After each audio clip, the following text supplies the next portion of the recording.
Good morning. Welcome to Morning Mean. So here's what's on my mind this morning. Functional illiteracy. Yep, that's a thing and it's not good. So several years ago, I worked for a company that we did training and development type of work, and I worked for them for about 10 years. In the first couple of years, we were going through some transition and hiring some people in the office I was in, and we ended up hiring this guy who we thought was great, personable, could do the job, blah, blah, blah. And in that field of training development, at least where I worked, we were observed all the time. Every month, minimum, we would get observed. Now, when you're a new hire, you get observed a lot more, right? And so we discovered that this particular person we hired was functionally illiterate. We thought he had been really creative during the interview process, right? So that's what we were attributing these things to. We weren't thinking about, well, maybe he can't really read or write very well. That was discovered when he got observed actually having to deliver the material as it was written, because that's what they were supposed to do as trainers. And we discovered he was functionally illiterate. There were some other things going on, but that was, kind of a big deal. That was years ago, right? That was 25, 30 years ago. I don't know. It's been a long time, right? That person graduated from college functionally illiterate. That's just wrong, right? But the reason, in my mind, he was a football player, and as long as he was doing well on the field, that's all that really mattered. I don't know who was doing his work during college, but clearly somebody was, and he graduated as a functional illiterate. That is incredibly wrong in my view. So let's fast forward. I'm subbing at this school, and one of the students is someone I met last year, and I've recorded about him before. I've said things about him before. He announced to me that he doesn't know how to read. And what I learned through interacting with him that very first time was he can read a little. He's not starting at zero. He can read. There are some words that he has trouble with. If he encounters a bigger word, he's afraid to try and pronounce the word. So, maybe it's that he doesn't know how to sound it out. Maybe it's that he doesn't have a really strong phonetic base. He doesn't understand the sounds corresponding with particular letters, and this is how you do this. So I don't know all that because I'm not his reading teacher.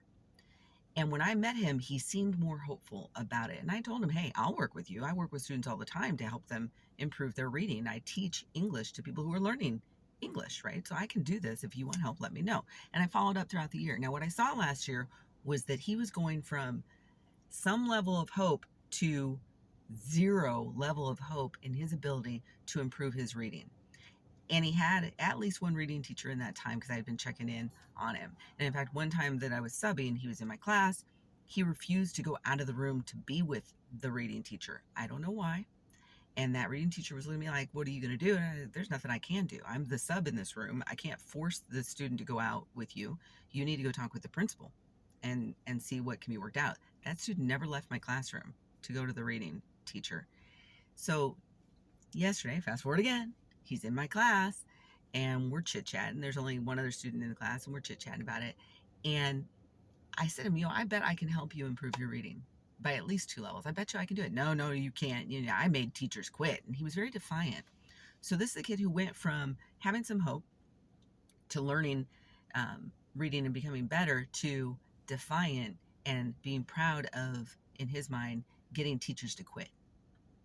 I'm like, oh, okay. So I backed off a little bit and I went at it another angle and I said, hey, your family has a lot of pets, right? So then we started to bond over pets because I love pets. And then I remembered that his family has ferrets. Oh my goodness, one of my favorite animals on the entire planet, ferrets. So we started talking about ferrets and how funny they are. And I'm asking, what else do you like? And so we're going down that route of bonding now. Bonding. And we're bonding over the ferrets because the ferrets are freaking awesome. The other person in the room, the young lady that's in the room, she had headphones on, so she's kind of doing her thing. But I could tell she's listening too, right? She's kind of paying attention to the conversation. And I said, there's just, it's phonetics. If you learn the sounds and the letters that correspond, you can learn to read anything. And it just takes practice. It's a skill. No, it's not anything. He doesn't consider it a skill. He doesn't think that he can do any of that. Where is that coming from? Where is that coming from?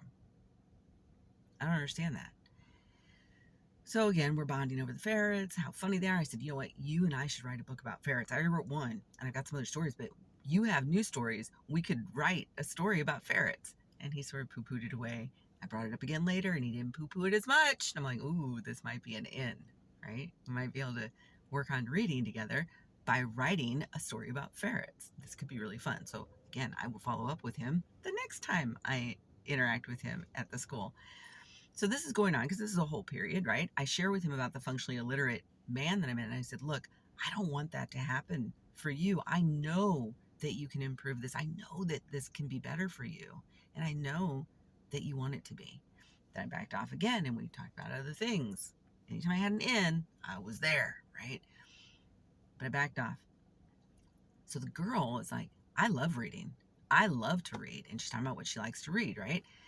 And then he says, well, there's just some words I can't say.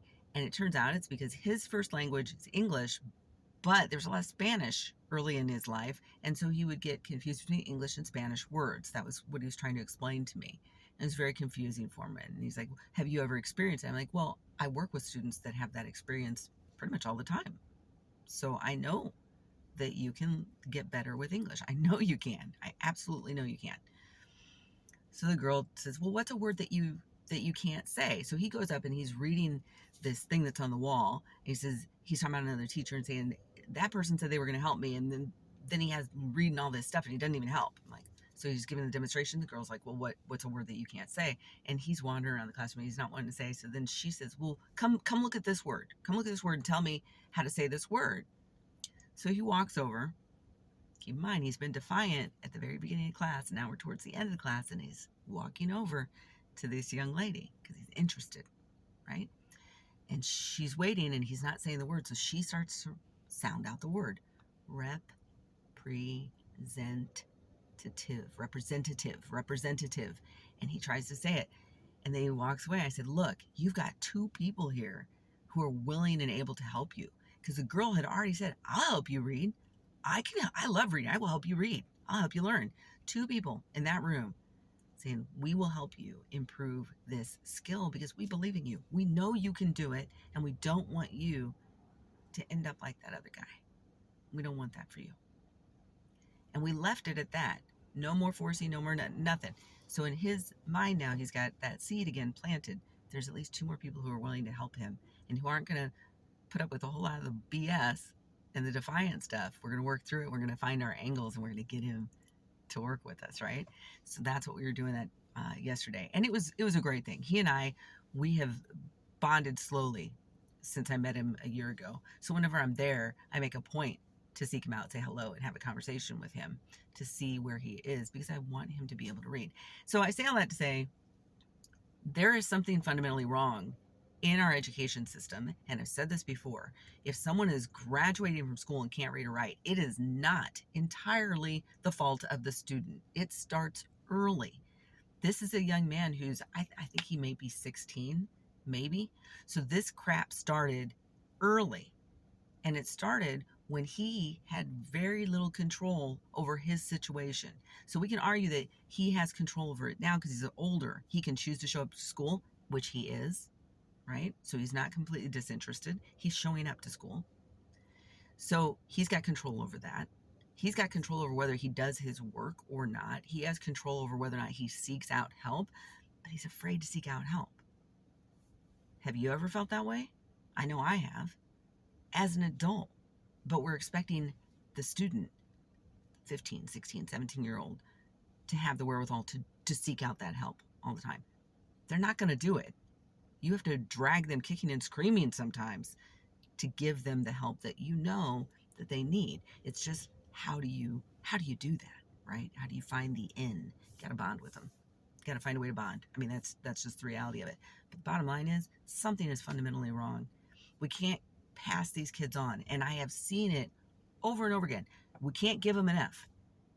Can't give them an F. Nope. Sometimes they need the F, but then they need the support. Right? Can't fail them. You know what? You fail them late, screws them up. You take care of that business early, kindergarten, first grade, when they're learning the phonics of things, learning how to read and write, you take care of it right there. You don't wait until they're a 16-year-old and they can't read. That doesn't make a bit of sense to do that. You take care of these things early. And I can say this from an educational psychology perspective. I'm not talking about it from a parent perspective or a sub perspective. I'm saying the research will show, if you want to look it up, that you do these things early, these interventions as early as possible. And if the parents aren't there to help, we need to find a way to still work with that kid and help them to learn to read and write. These are fundamental skills. It is a very hard life for somebody who cannot do that in this country. I'm not talking about any other country.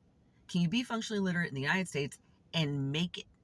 Well, that depends on what you mean by make it. Because many jobs require you to be able to read at a certain level and write at a certain level. And so it would be pretty hard to advance to the level that some of these kids really want to. That's just the reality of it. From my perspective, my 2 cents on it. But something is just wrong. There's no reason in my mind that that should happen. And I'm not going to say it's COVID. No, bullshit. Stuff happens early. It happens when they're young and it's not being managed well, dealt with well. That's a fault of our system, in my view. I'm not going to push it on the parents completely. Some of them, yeah, it's them and they suck. But we've got to have a system in place that helps get them where they need to go. And phonics, quite frankly, is it, in my view. Phonics is one of the best ways, if not the best way, to learn how to read and write in English. It just is. Learn what every letter is supposed to sound like, and then you can read. And I've seen it time and time again. I've done it with students time and time again. I know it works. So that's my rant for the day. That's what I'm thinking about. But I'm going to shift gears and get some of my work done because I'm not subbing today. I was supposed to, but that got canceled. So now I've got other work to do. I'm working on that journal thing that I don't have a name for yet, but it's coming along nicely. I finally have some good ideas to work with. So I'm excited. What about you? What are you going to do today? See you later.